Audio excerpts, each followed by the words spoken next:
नमस्कार.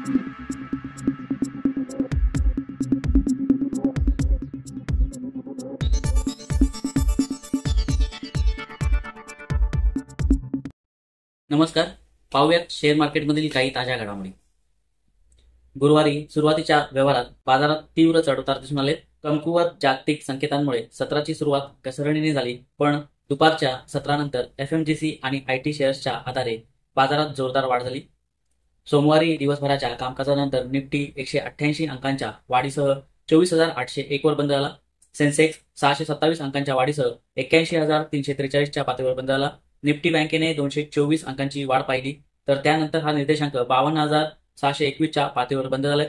निफ्टीचा मिडकॅप निर्देशांक 553 अंकांच्या वाढीसह 57,111च्या पातळीवर बंद झाला. इन्फोसिस गुरुवारी बाजार बंद झाल्यानंतर इन्फोसिसने आपले निकाल जाहीर केलेत. हे निकाल बाजाराच्या अपेक्षेपेक्षा चांगले लागलेत. निकाल जाहीर झाल्यानंतर इन्फोसिसच्या एडीआरमध्ये वाढ झाली. डेटा रिलीज झाल्यानंतर इन्फोसिस एडीआरने 4.5%हून अधिक वाढीसह $21.5ची पातळी ओलांडली आहे. यापूर्वी इन्फोसिसच्या स्टॉकमध्ये देशांतर्गत बाजारात वाढ दिसून आली होती आणि गुरुवारी बीएसईवर शेअर 1.9%च्या वाढीसह 1,759च्या पातळीवर बंद झाला. निकालानंतर एडीआरमध्ये तेजीचे संकेत आहेत. निकालानंतरच्या एडीआरमधील तेजीच्या संकेतामुळे शुक्रवारी या शेअरमध्ये ऍक्शन दिसून येऊ शकते. पर्सिस्टंट सिस्टीम्सने आपल्या पहिल्या तिमाहीचे निकाल जाहीर केलेत. कंपनीच्या नफ्यात घट झाली आहे, तर उत्पन्नात वाढ झाली आहे. कंपनीचा नफा 2.8%नी घसरून 315.3 कोटी रुपयांवरून 306.4 कोटी रुपये झाले, तर कंपनीचे उत्पन्न 5.7%नी वाढून 2,590.5 कोटी रुपयांवरून 2,737 कोटी रुपये इतका झालाय. कंपनीचा एबिटा 2.5%नी वाढून 374.4 कोटी रुपयांवरून 383.8 कोटी रुपये झालाय. कंपनीचे मार्जिन 14.5%वरून 14%पर्यंत घसरले.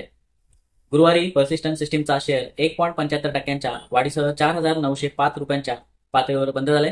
गेल्या एका वर्षात कंपनीच्या शेअरमध्ये 96.85%नी वाढ झाली आहे. शेअरचा 52 वीक हाय 4,928.95 रुपये इतका आहे. वेदांताच्या QIPला 8,000 कोटी रुपयांच्या ऑफरच्या तुलनेत 23,000 कोटी रुपयांच्या बोली मिळाल्या आहेत.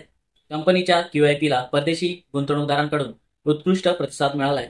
FII म्युच्युअल फंड, विमा कंपन्या निप्पॉन, ICICI प्रुडेन्शियल, SBI मिरे आणि व्हाईट ओक यांनी जोरदार बोली लावली आहे. वेदांता QIPद्वारे $800 दशलक्ष निधी उभारत आहे. यापैकी $600 दशलक्ष हा इशूचा मूळ आकार आहे, तर $200 दशलक्ष हा ग्रीन इशूचा पर्याय आहे. किंबहुना आता व्याजदर कमी होण्याची शक्यता वाढू लागली आहे आणि दर कमी झाल्यामुळे डॉलर नरम पडेल, जे बेस मेटलसाठी सकारात्मक आहे आणि वेदांताला त्याचा फायदा मिळण्याची आशा आहे. गुरुवारी वेदांताचा शेअर 1.04%च्या घसरणीसह 450.75 रुपयांच्या पातळीवर बंद झालाय. साऊथ इंडियन बँकेने तिमाही निकाल जाहीर केलेत.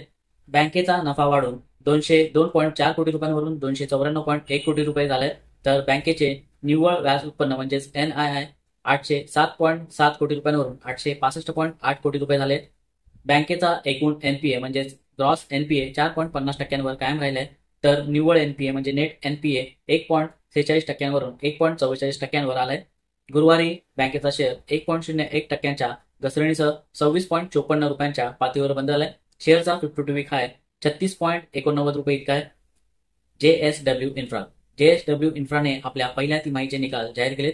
कंपनीच्या नफ्यात घट झाली आहे, तर उत्पन्नात वाढ झाली आहे. कंपनीचा नफा 8.9%नी घसरून 292.4 कोटी रुपये झालाय, तर कंपनीचे उत्पन्न 15%नी वाढून 878.1 कोटी रुपयांवरून 1,009.8 कोटी रुपये झाले. गुरुवारी JSW इन्फ्राचा शेअर 1.06%च्या घसरणीसह 337 रुपयांच्या पातळीवर बंद झालाय.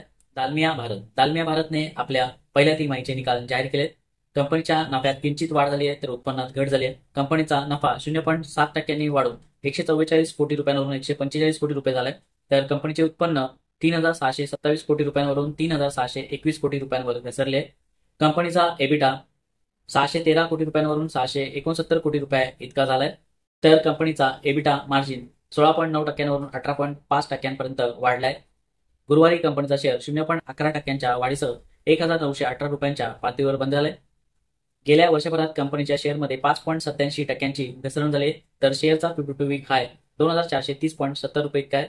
बँक ऑफ इंडियाने दीर्घ मुदतीचे रोखे म्हणजेच लॉंग टर्म बॉन्ड जारी करून 5,000 कोटी रुपये उभे केलेत.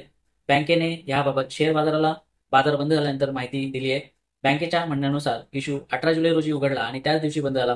या इशूला गुंतवणूकदारांकडून भरघोस प्रतिसाद मिळालाय आणि इशू त्याच्या मूळ आकाराच्या तुलनेत 7 पटीने जास्त सबस्क्राईब झालाय. गुरुवारच्या व्यवहारात बँकेचा शेअर अर्धा टक्क्याच्या वाढीसह 123.6 रुपयांच्या पातळीवर बंद झालाय. गेल्या वर्षभरात स्टॉकने 56% इतका परतावा दिलाय, तर 3 महिन्यात 10%हून अधिक तोटा दिलाय. CEAT tyre. सिएट कंपनीने आपले तिमाही निकाल जाहीर केलेत. कंपनीच्या नफ्यात आणि उत्पन्नात वाढ झाली. कंपनीचा नफा 6.63% वाढून 144.6 कोटी रुपयांवरून 154.2 कोटी रुपयांवर पोहोचलाय. तर कंपनीचे उत्पन्न 2,935.2 कोटी रुपयांवरून 3,192.8 कोटी रुपयांपर्यंत वाढले. तर कंपनीचा एबिटा घसरून 397.1 कोटी रुपयांवरून 382.9 कोटी रुपये झाले. एबिटा मार्जिन 13.2%वरून 12%वर घसरले.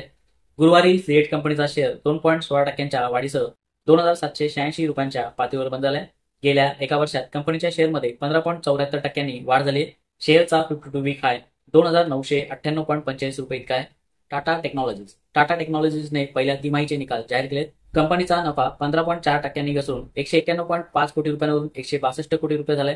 तर कंपनीचे वार्षिक उत्पन्न 1,257 कोटी रुपयांवरून 1,269 कोटी रुपये इतके वाढले. टाटा टेक्नॉलॉजीचा शेअर गुरुवारी 0.54%च्या घसरणीसह 1,009.75 रुपयांच्या पातळीवर बंद झाले. शेअरचा 52 वीक हाय 1,400 रुपये इतका आहे.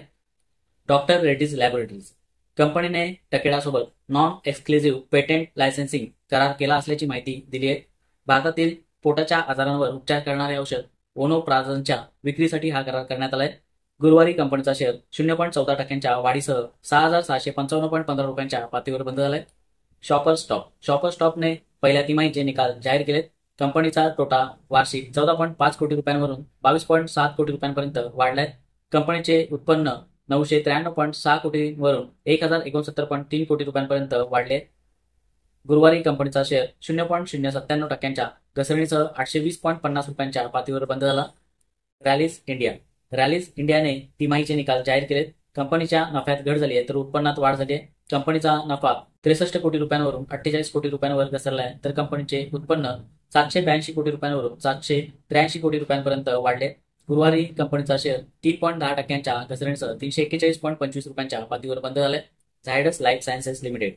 कंपनीने माहिती दिली आहे की USFDAने झायडस लाईफ सायन्सेस जरोड युनिटला अधिकृत कारवाई सूचित म्हणून वर्गीकृत केले. कंपनीचे हे युनिट गुजरातमधील वडोदराजवळ जरोड येथे आहे. कंपनी इंजेक्टेबल उत्पादन सुविधा पुरवते. गुरुवारी झायडस लाईफ सायन्सेसचा शेअर 0.19%च्या घसरणीसह 1,182.50 रुपयांच्या पातळीवर बंद झाले.